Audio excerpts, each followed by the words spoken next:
There is something to admire about the Chinese society in the way they organize their priorities and know what needs to be done and actually go and do it. Like in this case right here. Folks, welcome to the Modern Survivalist channel, where we talk about survival and preparedness, often about topics such as these: survival of our entire culture, survival of our different nations. And I think that one of the nations doing things right happens to be China. If you want to learn more about all of this stuff, I recommend you watch more videos from the channel. You have a ton of topics covered already. And do get my books, Surviving the Economic Collapse and Street Survival Skills, for a more dangerous world that we live in and getting even more interesting. So how is it that China deals with this multicultural issue about inclusion? And they just dismantle it. Last major Arabic-style mosque in China loses its domes. All right.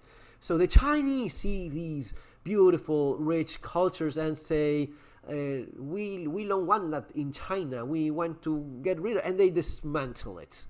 Yeah. Experts say changes to Grand Mosque of Shadian mark completion of 5-year signification campaign.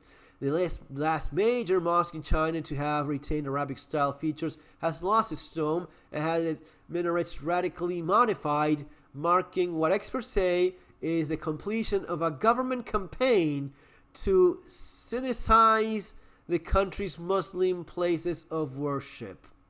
Yeah, the Grand Mosque, on China's biggest and greatest mosque, was small towns from which takes name. Until last year, the 22-month square. Okay, yeah, yep.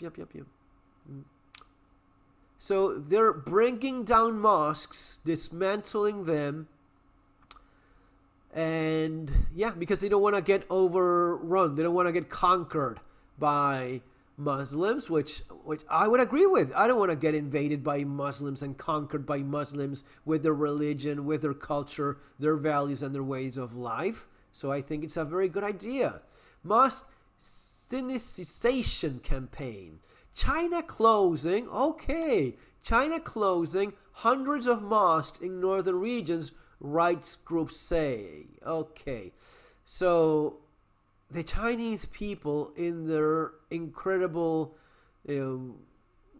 wisdom, have said, fuck no, get the hell out of here. We're not a Muslim country. We will not allow you to turn us into one. Chinese authorities have closed or altered hundreds of mosques in the northern region of Ningxia and Gansu, homes to the highest Muslim population in China, after Xinjiang, as part of broader efforts of Sinnicize China's religious minorities, according to a report. They don't want that. Is it all of them? Is it all of the religious minorities that they have an issue with, or is it some specific ones that they don't want spread, throughout the country, as they tend to do, as they usually do? Strictly control the construction and layout of Islamic activity venues. I think that's a wonderful idea. I think everyone should implement the same thing. The controlling of how much of these buildings you're allowed to build, how many of these you're allowed to have, because if it's too much, your country's changing. Your country's maybe entirely disappearing by the promotion of this culture in your own country. If you have your own country, your own values, your own religion, your own way of life, and you allow foreign elements to penetrate it and grow and expand, you may find yourself without a society no more one of these days. So, well done, China. I hope everyone follows these steps.